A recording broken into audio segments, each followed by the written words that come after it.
match 3 here against a white deck. This hand is just a little too mana heavy, so I'm going to have to draw a new one here.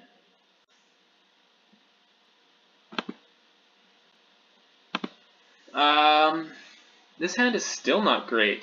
Wow. I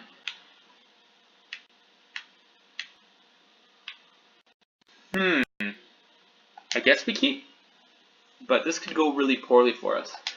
We're going to lead with a swamp. We have turn 2 plays, and we have nothing but turn 2 plays. We might need to be activating this Altar's Reap really darn quick to ensure. Ugh, yuck. Sequencing is bad. Okay. So I'm playing my tapped creature now. Next turn I'm going to play the Shambling Goblin, use it with the Altar's Reap to draw cards and weaken his creature, whatever he happens to play, to help combat with my guy here. So unfortunately that creature isn't one that's looking to tussle with my zombie in the first place, which kind of reduced my options. But this helps. This definitely helps. This Butcher Ghoul, an undying creature, gives me something to play this turn instead of Altar's Reap. Let's get the Shambling Goblin out there, because we're going to play that one way or another, and if we want to have it as an option during combat, now we do. Then we can go to combat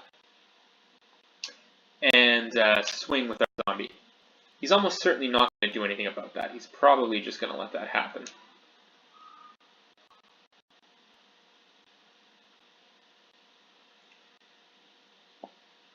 Yeah. And now we can play anything. We'll play our better creature here, our Ghoul. So our Ghoul, if it dies, comes back into play as a 2/2. That's the way it works. So we're looking to trade it off in combat.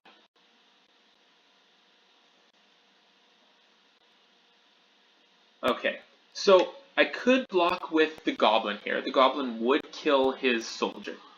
I could block with the Ghoul here, because that would allow me to bring it back as a 2/2. But I think I'm going to bring the Ghoul back using the Altar's Reap, so it is the Goblin that I'm going to choose to block. Now he might have a combat trick here. That's entirely possible, and if so, I'm happy to trade the Goblin for a combat trick.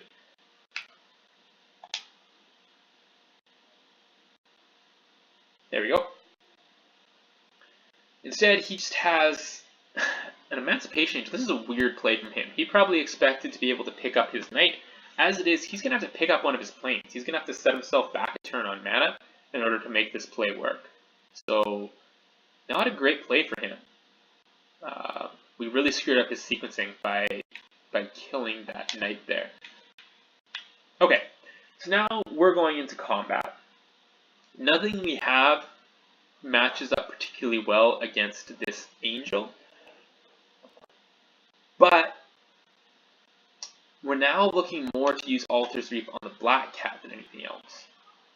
So we might still want to attack him with the Ghoul just so that it dies and comes back as a 2/2. That's a possibility. I don't have anything to block this angel, and it's almost certainly going to attack next turn.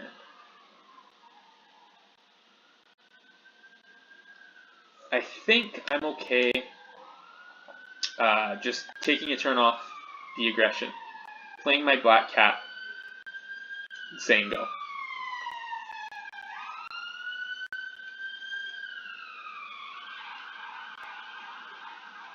I'd love to be able to use this Altar's Reap to give myself a better block, but if he's going to be in the air exclusively, that's going to be tough. Here he comes over for his 3 damage. No, he'd rather have blockers. Oh, shoot.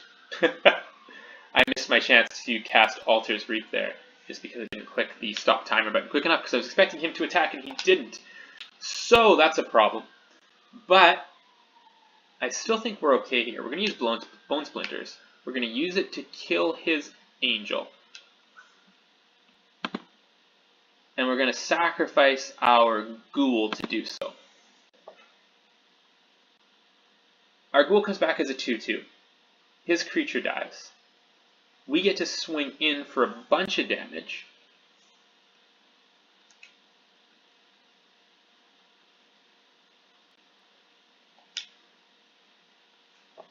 And we still have this Altar's Reap option up in a number of scenarios if we need it.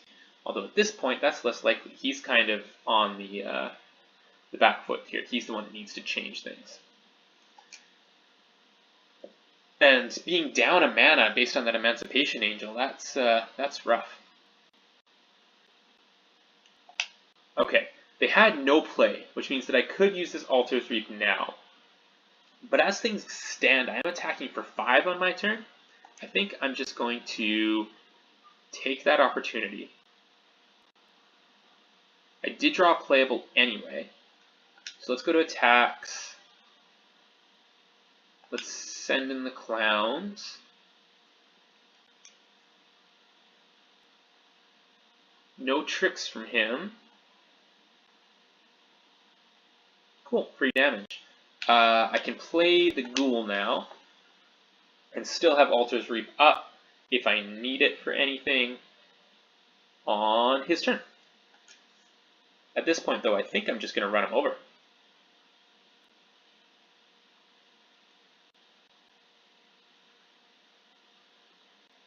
Yeah, so my opponent just having nothing to do. I'm guessing they have either a bunch of combat tricks in their hand or some big spells, which they lost the ability to play based on that Emancipation Angel. Something's going on. In either case, I'm going to take out the vast majority of the remaining life here.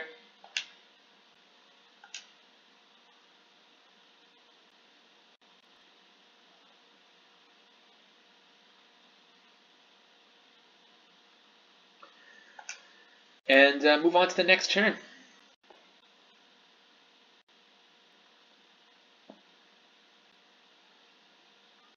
Once again, my opponent just has nothing. What is going on with their deck? Even if they have a flash creature now, we can kill it? No, this game's over. Oh no, sorry, that's a sorcery. We can't kill a flash creature, but damage looks like it's going to be done either way. Okay, that was boring. I'm sorry about that. That Angel deck just didn't do anything, and you didn't get to see our deck do a lot of interesting things either. But those are the first 3 levels of the Liliana campaign. Thanks for watching.